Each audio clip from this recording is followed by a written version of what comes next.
My name is Erin. I'm a 26-year-old business IT professional, and I use a currently legal herbal supplement called Kratom or Kratom. The DEA is intending to schedule this supplement as a Schedule 1 drug, which is the highest rate a drug can have, on September 30th of 2016. What this means is that Kratom or Kratom is going to become essentially the same in the eyes of police and the FBI and just the federal government as heroin and things like that. Kratom, in my personal experience, we were introduced to it by my boyfriend's 60-year-old Iranian father. He had pretty bad arthritis, and he doesn't really believe in traditional Western medicine. So he was looking for something outside of that to treat his pain and inflammation. He discovered that Kratom was really good, and he actually even started a little online shop to help others get it. So if this were scheduled, he'd be essentially seen as a drug dealer on the same level as a heroin dealer. Myself, I have severe Crohn's disease. What that means is that it's an autoimmune disease. My body essentially thinks that food is poison. It's some kind of substance that shouldn't be in me, and it attacks my body. My body attacks itself anytime I eat. The severe form of it, which is the one that I have, can't be treated by regular medications, non-harmful medications. So I'm actually on a mix of 6-MP, which is a chemotherapy drug often used in cancer, and a drug called Humira. As a precursor to this, I have a needle phobia. It's a pretty serious one.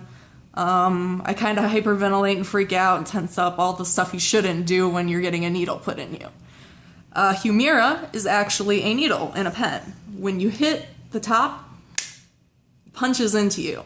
It's quite painful, or it can be. Even the medication spreading through you, it contains citric acid. So, it's like the stuff in lemons. That's really painful to have inside of you. I take Kratom before I take this pen and put it inside of me because it not only reduces the amount of pain I feel during the process, but it also relaxes me enough that I don't tense up. And tensing up is way more painful because you just inject it straight into your leg. And there's a bigger chance of getting it in the muscle if you're tense. In addition to treating it for my anxiety and the pain related to giving myself shots, Crohn's itself is actually a really painful condition. I can't even begin to describe how it feels to shed blood, for example. I've also had erythematosum, which is where your legs grow these bruised nodules and your skin just starts to split open in these places.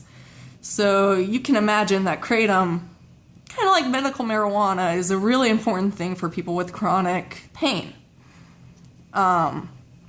The DEA wants to schedule this as Schedule 1 on the premise that 660, roughly, calls have been made in the past 5 years to poison control centers regarding Kratom. Kind of, I guess, sounds like a big number if you don't have any numbers for comparison. In 6 months alone, there were over 7,000 even laundry tablet poisonings in children in the U.S. If you actually look at the Poison Control Center's website, the number one poison is actually prescribed opioids and pain medication. Kratom has actually been shown in studies, there's plenty of it out there, go ahead and just Google it or whatever, that it is less addictive, it is less harmful than all of these prescription drugs. And there's absolutely no reason for the DEA to declare it to have no medical use, because thousands of people in the U.S. are currently utilizing this to treat their conditions. If the DEA goes through with this, thousands of people are going to have their lives ruined. If I have any Kratom on me on the 30th and they decide to go through with this, I'm a heroin addict, essentially. If I get arrested, I could lose my job. I could go to jail. I'm not a criminal. I just want to feel better. Sorry. Kratom has given me back my quality of life. I went from working at home because I couldn't go into an office. I couldn't even drive 30 minutes to get to an office without needing a bathroom. To going full-time into an office. I work over 40 hours a week, and I'm incredibly respected in my line of business because Kratom allowed me to pull myself together even when the pain was really bad. It gave me a reason to live. If you disagree with the DEA is doing, there are a few things that you can do. There's a march on the 13th in Washington, D.C., and there's also a White House petition out there. It might not do much, but at least it will make them acknowledge that there are at least 100,000 people out there that don't want this to happen. So I appreciate you watching this. I guess the hashtag is IAmKratom, so my name is Erin and I'm Kratom.